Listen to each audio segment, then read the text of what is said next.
Bienvenue sur Lumière de Vie, une chaîne qui va t'apporter de la lumière dans ta vie. Aujourd'hui, nous allons aborder un sujet sensible, mais extrêmement important pour tous ceux qui cherchent à comprendre la vraie foi. Les pratiques que la Bible interdit clairement, mais que certaines églises continuent d'ignorer. Ce sujet n'a rien de polémique gratuit. Il s'agit de revenir à l'essentiel de la parole de Dieu et de mettre en lumière certaines pratiques qui, malgré leur apparence innocente ou traditionnelle, s'éloignent de l'enseignement biblique. Beaucoup de croyants fréquentent des églises depuis des années, participant aux cultes et prières, en pensant qu'ils suivent les préceptes de Dieu. Pourtant, certaines pratiques quotidiennes, certaines habitudes et même certains enseignements répandus dans les églises ne respectent pas toujours la parole divine. Ce décalage peut sembler subtil au premier abord, mais il a des conséquences profondes sur la foi, la spiritualité et la vie des fidèles. C'est pourquoi il est crucial de comprendre ce que la Bible interdit et comment certaines églises passent à côté de ces interdictions. Dans cette vidéo, nous allons identifier 5 choses principales que la Bible interdit, mais que l'on retrouve encore dans de nombreuses églises aujourd'hui. Il ne s'agit pas de juger aveuglément, mais d'ouvrir les yeux, de réfléchir et de se rapprocher d'une pratique authentique de la foi. Vous découvrirez que certaines habitudes, même adoptées avec la meilleure des intentions, peuvent aller à l'encontre des enseignements de Dieu et influencer négativement votre relation avec lui. Nous allons également analyser les conséquences spirituelles et morales de ces pratiques, à la fois pour les croyants et pour les communautés. Comprendre ces interdictions, c'est prendre conscience des pièges qui peuvent s'installer insidieusement dans nos vies et dans nos églises. C'est aussi une invitation à être plus vigilants, à vérifier ce que nous suivons et à revenir aux principes fondamentaux de la Bible. Avant de commencer, il est important de garder l'esprit ouvert. Cette vidéo n'a pas pour but de critiquer sans fondement, mais de vous offrir une lecture honnête et biblique des pratiques religieuses. Notre objectif est de vous aider à discerner le vrai du faux, à renforcer votre foi et à vivre une relation sincère avec Dieu, libre des traditions humaines ou des habitudes qui déviennent de ses enseignements. Alors, préparez-vous à découvrir ces 5 choses surprenantes que la Bible interdit, mais que beaucoup d'églises continuent d'ignorer. À la fin de cette vidéo, vous aurez une meilleure compréhension de ce que signifie réellement suivre Dieu, et vous saurez comment protéger votre foi contre les erreurs qui se glissent parfois dans nos églises. Erreur 1. Pratiques commerciales ou demandes financières abusives. La première chose que beaucoup d'églises ignorent et que la Bible interdit clairement est l'exploitation financière des fidèles. Malheureusement, dans certaines communautés religieuses modernes, la foi est transformée en commerce, et les dons des croyants deviennent un moyen de générer richesse et pouvoir, plutôt que de servir Dieu et les autres. Cette pratique va directement à l'encontre des enseignements bibliques et peut entraîner de graves conséquences spirituelles pour ceux qui y participent. La Bible nous met en garde à plusieurs reprises contre l'amour de l'argent et l'exploitation des croyants. Dans 1 Timothée 6,10, il est écrit « Car l'amour de l'argent est une racine de tous les maux, et quelques-uns, en le convoitant, se sont égarés loin de la foi, et se sont transpercés eux-mêmes de beaucoup de douleurs. » Ce verset est très clair. Lorsqu'une église ou un leader place l'argent avant Dieu, il y a danger. La foi ne doit jamais être monétisée au point de manipuler ou exploiter ceux qui croient sincèrement. Un autre passage, Matthieu 20 et 1, 12 à 13, décrit comment Jésus a chassé les marchands du temple. Jésus entra dans le temple de Dieu et chassa tous ceux qui vendaient et achetaient dans le temple. Il renversa les tables des changeurs d'argent et les sièges des vendeurs de pigeons, et leur dit « Ma maison sera appelée maison de prière, mais vous, vous en faites une caverne de voleurs. » Ce passage montre que Dieu rejette toute forme de commerce ou de profit à l'intérieur de l'espace sacré et que transformer la foi en affaires est un acte qui lui déplaît profondément. Aujourd'hui, beaucoup d'églises continuent de demander des sommes exorbitantes sous différentes formes. Offrandes de foi, dîmes obligatoires ou investissements spirituels. Certains leaders utilisent que la peur ou la culpabilisation pour pousser les fidèles à donner plus, promettant des bénédictions matérielles ou spirituelles en échange de leur argent. Cette pratique est une déviation directe de la Bible, car elle transforme le don volontaire et la générosité en pression ou manipulation. Les conséquences de ces pratiques sont multiples. Spirituellement, elle détourne le croyant de l'adoration pure de Dieu et installe une relation fondée sur le profit et la peur. Moralement, elles encouragent la cupidité et l'exploitation, créant des inégalités au sein des communautés religieuses. Sur le long terme, ces pratiques sapent la confiance des fidèles et ternissent l'image de l'Église dans la société.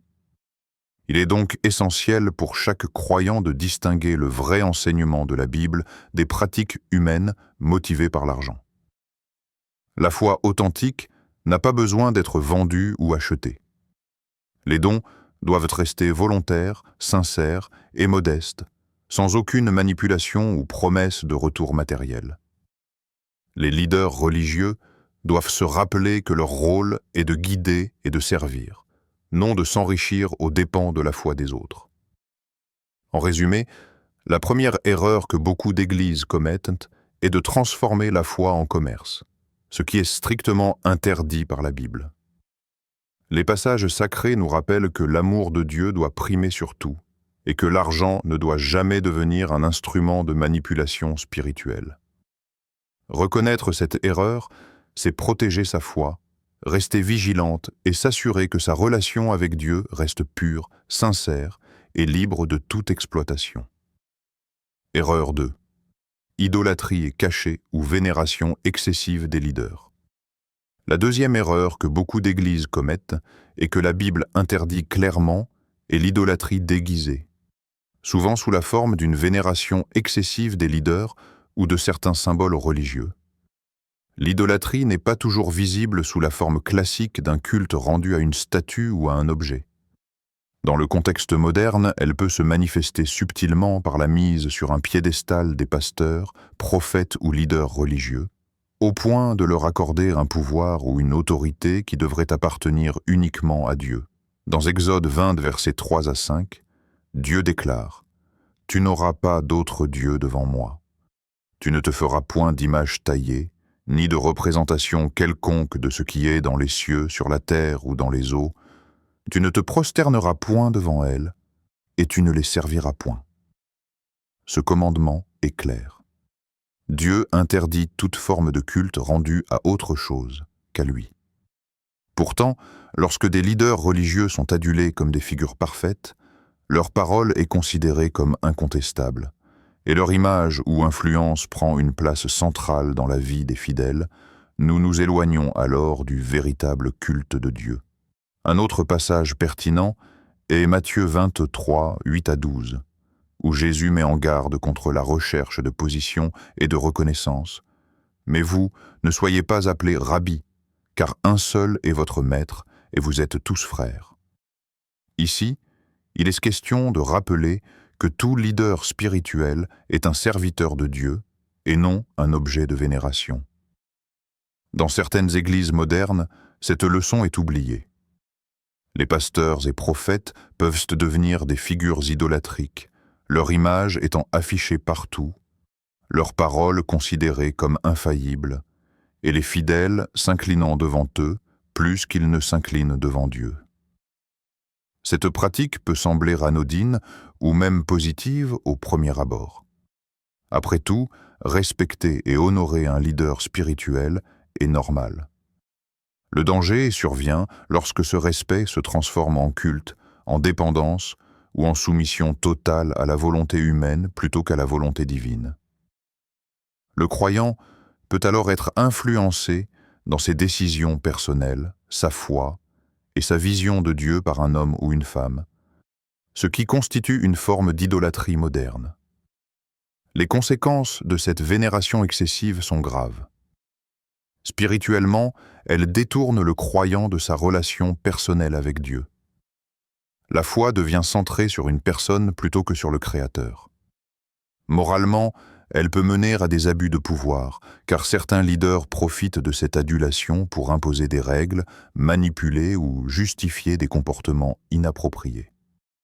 Les communautés qui tombent dans ce piège perdent l'authenticité et l'intégrité de leur culte. Pour éviter cette erreur, il est essentiel de remettre Dieu au centre de toute adoration et de garder un esprit critique face aux leaders religieux. La Bible nous rappelle que tout pouvoir spirituel vient de Dieu et que les hommes, même les plus pieux, restent faillibles. L'honnêteté, la vigilance et l'étude personnelle de la parole de Dieu sont des protections contre cette forme d'idolâtrie. En résumé, la deuxième erreur est la vénération excessive ou l'idolâtrie cachée à travers les leaders religieux. Ce comportement est interdit par la Bible et éloigne les fidèles de la vraie relation avec Dieu. Reconnaître cette erreur permet de restaurer une foi centrée sur le Créateur plutôt que sur l'homme et de préserver l'authenticité et la pureté du culte. Erreur 3. Pratique et rituels non bibliques. La troisième erreur que certaines églises commettent et que la Bible interdit clairement est l'ajout de pratiques et de rituels non bibliques dans la vie de la communauté chrétienne. Ces pratiques ne proviennent pas des enseignements de Jésus ou des Écritures, mais sont des traditions humaines, souvent adoptées par habitude ou pour impressionner les fidèles. Bien que certaines semblent inoffensives ou même spirituelles, elles peuvent s'éloigner profondément de la vérité biblique et créer une confusion dans la foi des croyants. La Bible met en garde contre les enseignements et traditions humaines qui s'écartent de la parole de Dieu. Dans Colossiens 2:8, il est écrit « Prenez garde que personne ne fasse de vous sa proie par la philosophie et par de vaines tromperies, selon la tradition des hommes, selon les rudiments du monde, et non selon Christ. » Ce verset rappelle que tout ajout non fondé sur la Bible peut détourner les fidèles de la véritable connaissance de Dieu. Or, dans certaines églises, des rituels, chants ou prières inventés par l'homme sont présentés comme essentiels pour la croissance spirituelle, alors qu'ils n'ont aucun fondement scripturaire. Parmi ces pratiques non bibliques, on retrouve, par exemple, des cérémonies qui promettent des bénédictions immédiates, des objets bénis, censés apporter la protection ou la prospérité, ou encore des prières répétitives mécaniquement pour obtenir des résultats matériels. Bien que ces actions puissent paraître spirituelles, elles créent souvent une dépendance au rituel plutôt qu'une relation sincère avec Dieu.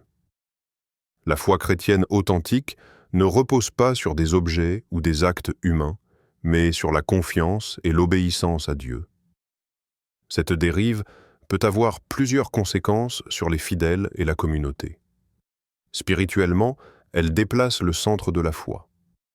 La relation personnelle avec Dieu est remplacée par l'observation de rituels et de pratiques qui n'ont aucune valeur intrinsèque aux yeux de Dieu. Moralement, elle peut instaurer un système de récompense conditionnelle, où le fidèle croit qu'il doit accomplir certaines actions pour mériter les bénédictions divines. Sur le long terme, ces pratiques créent une dépendance aux traditions humaines, qui peut affaiblir la foi et brouiller la compréhension des Écritures. Il est donc crucial pour chaque croyant de revenir à la Bible comme guide principal, en questionnant toutes les pratiques qui n'y sont pas clairement enseignées. L'étude personnelle des Écritures, la prière et la réflexion critique sont des outils indispensables pour discerner ce qui est conforme à la volonté de Dieu de ce qui relève d'ajouts humains. Une foi authentique se construit sur la vérité biblique et non sur la répétition mécanique ou l'adhésion à des traditions inventées par l'homme. En résumé, la troisième erreur est l'adoption de rituels et pratiques non bibliques qui, bien qu'elles puissent sembler spirituelles ou efficaces, s'éloignent des enseignements de Dieu et détournent les fidèles de la véritable foi. Reconnaître et corriger cette erreur permet de restaurer une relation pure et sincère avec Dieu, centrée sur l'écoute de sa parole et non sur des traditions humaines qui n'apportent aucune véritable bénédiction. Erreur 4. Négation de la parole ou enseignement déformé. La quatrième erreur que beaucoup d'églises commettent et que la Bible condamne est la négation de la parole ou la déformation de ses enseignements. Il s'agit ici de la pratique consistant à modifier, interpréter à tort ou adapter les Écritures selon des intérêts personnels, des traditions humaines ou des objectifs matériels. Bien que cette tendance puisse sembler subtile, elle constitue un écart grave par rapport à l'enseignement authentique de Dieu et met en danger la foi des croyants. Dans 2 Timothée 4:3-4, il est écrit « Car il viendra un temps où les hommes ne supporteront pas la saine doctrine, mais, ayant la démangeaison d'entendre des choses agréables, ils se donneront une foule de maîtres selon leurs propres désirs, et détourneront l'oreille de la vérité pour se tourner vers des fables. » Ce passage nous avertit que certains leaders et communautés peuvent volontairement enseigner des doctrines qui plaisent aux hommes, mais qui s'éloignent de la vérité biblique. Cette tendance est fréquente dans certaines églises où la parole de Dieu est simplifiée, embellie ou modifiée pour attirer plus de fidèles, pour conforter des croyances populaires ou pour légitimer des pratiques humaines contraires aux Écritures. Un autre passage pertinent est Galates 1:6-9, où l'apôtre Paul dénonce ceux qui altèrent l'Évangile. « Je m'étonne que vous vous détourniez si promptement de celui qui vous a appelé dans la grâce de Christ, pour passer à un autre évangile, qui n'en est pas un.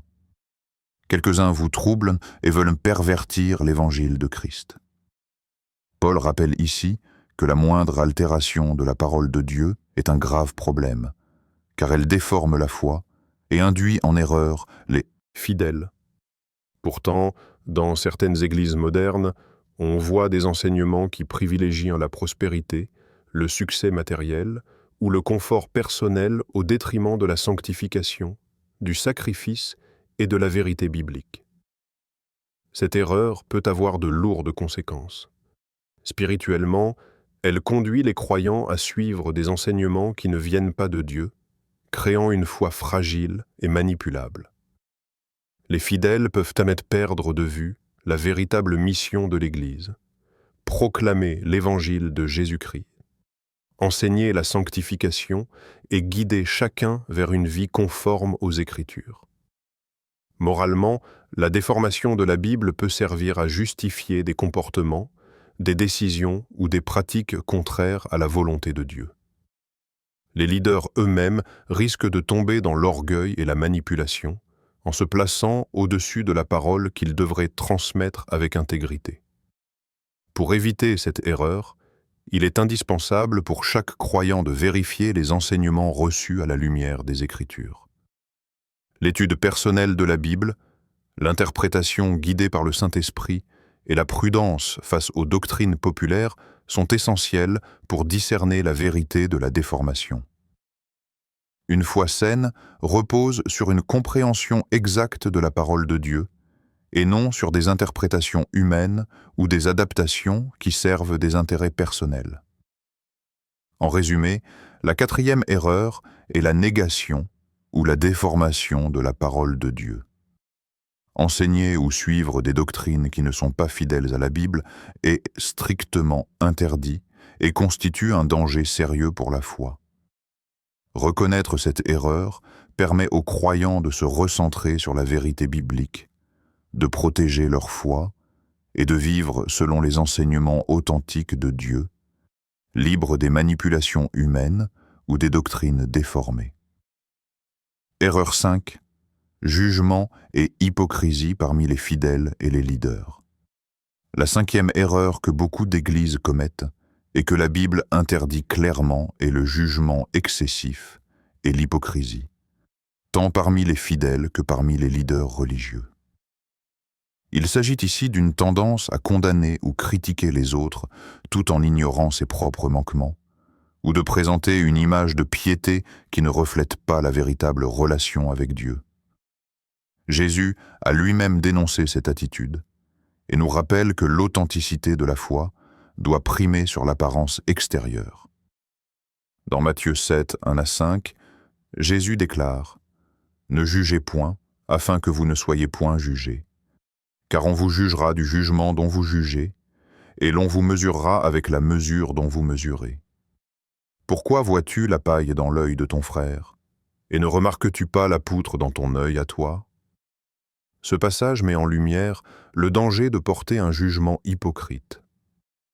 Dans de nombreuses églises, certains leaders ou membres se montrent stricts envers les autres, imposant des règles sévères ou critiquant ceux qui ne suivent pas exactement les pratiques, tout en fermant les yeux sur leurs propres faiblesses ou manquements.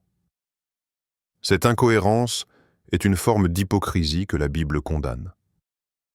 Un autre passage, Jacques 2, 1-13, souligne que le favoritisme et le jugement injuste sont contraires à la foi chrétienne. « Mes frères, que votre foi en notre glorieux Seigneur Jésus-Christ soit exempte de tout favoritisme. Les fidèles sont ainsi appelés à pratiquer l'égalité, la compassion et l'humilité, plutôt que de juger ou de hiérarchiser selon des critères humains. Pourtant, dans certaines communautés religieuses, l'image, le statut social ou la richesse des croyants peuvent influencer la manière dont ils sont traités, créant des divisions et sapant l'unité de l'Église. L'hypocrisie se manifeste aussi par la mise en scène de la piété. Certains leaders affichent publiquement leur foi et leurs œuvres, cherchant à impressionner ou à contrôler les fidèles, tout en négligeant la sincérité et la justice dans leur vie privée. Cette attitude détourne l'attention de la vraie foi et crée une fausse image du christianisme, où l'apparence prime sur le cœur et la relation authentique avec Dieu. Les fidèles, influencés par ces comportements, peuvent être amenés à imiter cette hypocrisie, perdant ainsi la pureté et la simplicité de leur foi. Les conséquences spirituelles sont graves. Le jugement excessif et l'hypocrisie peuvent engendrer la peur, la culpabilité et la confusion parmi les croyants. Les communautés perdent en authenticité et en unité, et la foi devient une question de conformité sociale plutôt qu'une relation personnelle et sincère avec Dieu. Moralement, ces comportements peuvent justifier la manipulation, la discrimination et le favoritisme, ce qui va à l'encontre des enseignements bibliques. Pour éviter cette erreur, il est essentiel pour chaque croyant de pratiquer l'humilité, la compassion et l'auto-examen, reconnaître ses propres faiblesses, éviter de juger les autres et viser la sincérité dans la foi, permet de vivre selon les préceptes bibliques. L'Église doit être un lieu d'accueil, de guidance spirituelle et de croissance personnelle, et non un lieu où règne le jugement et l'apparence. En résumé, la 5e erreur est le jugement et l'hypocrisie, qui détournent la foi de la sincérité et de la vérité biblique. Reconnaître et corriger cette erreur permet de restaurer une relation authentique avec Dieu, d'encourager l'humilité et de promouvoir une communauté fondée sur l'amour, l'équité et la piété véritable. Nous arrivons maintenant à la fin de cette vidéo, et il est temps de faire le point sur ce que nous avons découvert ensemble. Nous avons examiné 5 erreurs majeures que la Bible interdit, mais que beaucoup d'églises continuent d'ignorer. L'exploitation financière des fidèles, l'idolâtrie cachée à travers la vénération excessive des leaders, les pratiques et rituels non bibliques, la déformation de la parole de Dieu et, enfin, le jugement et l'hypocrisie. Chacune de ces erreurs constitue un obstacle sérieux à la foi authentique et à une relation sincère avec Dieu. Comprendre ces erreurs est essentiel pour tout croyant désireux de vivre une foi véritable, libre de manipulation et d'illusions. Il ne s'agit pas de condamner aveuglément les églises ou les leaders, mais de développer un discernement spirituel afin de ne pas être entraîné par des pratiques contraires à la Bible. La foi chrétienne est avant tout une relation personnelle avec Dieu et aucune tradition humaine, aucun leader ou aucune pratique non biblique ne doit se placer entre le croyant et son Créateur. Cette vidéo est également un appel à la vigilance. Les pièges spirituels peuvent se glisser insidieusement dans les habitudes religieuses. Les promesses matérielles, la vénération excessive, les rituels inventes ou les interprétations déformées des Écritures peuvent sembler bénignes, mais elles éloignent peu à peu les fidèles de l'enseignement véritable de la Bible. Il est donc crucial de revenir régulièrement aux Écritures, de prier avec sincérité et de ne jamais cesser de remettre en question les pratiques qui semblent s'éloigner de la parole de Dieu. En outre, cette conclusion est un appel à l'authenticité dans la foi. Chaque croyant doit se demander: ma relation avec Dieu est-elle basée sur la vérité de sa parole ou sur des traditions, des manipulations ou des apparences? La réponse à cette question est fondamentale pour préserver la pureté de sa foi et éviter de tomber dans les pièges que nous avons explorés dans cette vidéo. L'authenticité se manifeste dans l'humilité, la sincérité et l'obéissance aux enseignements bibliques, plutôt que dans les apparences ou les habitudes imposées par des hommes. Enfin, souvenez-vous que la vraie puissance de la foi réside dans la connaissance et le respect des Écritures. La Bible est un guide complet qui protège les croyants des erreurs et des tromperies spirituelles. En vous appuyant sur ces enseignements, vous pouvez discerner ce qui est conforme à la volonté de Dieu et ce qui en dévie. L'objectif n'est pas seulement d'éviter les erreurs, mais de bâtir une foi solide, une relation profonde avec Dieu et une vie spirituelle guidée par l'amour, la justice et la vérité. Pour conclure, je vous encourage à réfléchir à votre propre pratique de la foi, à étudier la Bible avec sérieux et à rester vigilant face aux pratiques et enseignements qui s'éloignent de ces principes. C'est ainsi que vous pourrez vivre une relation authentique avec Dieu, grandir spirituellement et être un exemple de piété véritable pour votre entourage. Que cette vidéo vous inspire à remettre Dieu au centre de votre vie et à rechercher toujours la vérité et la lumière dans votre cheminement spirituel.